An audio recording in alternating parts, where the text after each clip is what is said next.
It collapsed. The top floors collapsed down. 10 years later, Scott McCarty remembers back to 9/11.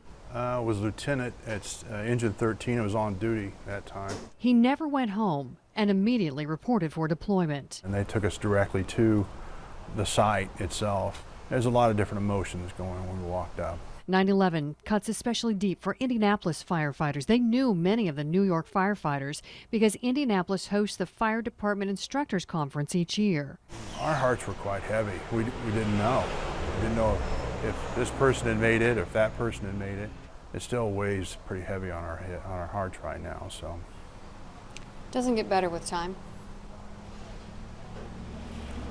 We were with Scott McCarty 1 year later in 2002 as he took his first walk back to Ground Zero. I noticed I was walking down here with my wife, and I started picking up some familiar smells that I recall. Matter of fact, it's one of our symbols right there. This is a building the team searched. Plane Plus means plane parts and human remains were found. Then he finds familiar names of friends, firefighters who died. Andy Fredericks, was a teacher at FDIC.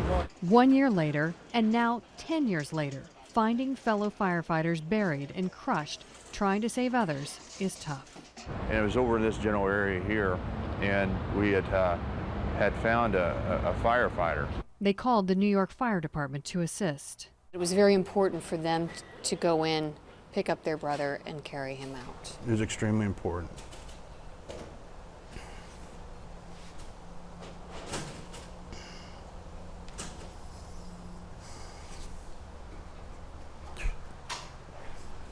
"10 years, and still the pain is raw."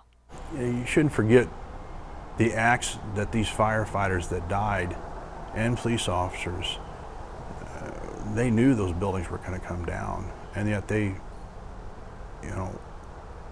responded and evacuated a lot more people than that died. They responded and removed and rescued several more people than people realized. And if it wasn't for them, this would have been a lot worse, a lot worse. The Indiana markings remained on the surrounding buildings for years. It brings you a different perspective on life in general. The mark of Ground Zero on Indiana firefighters for a lifetime.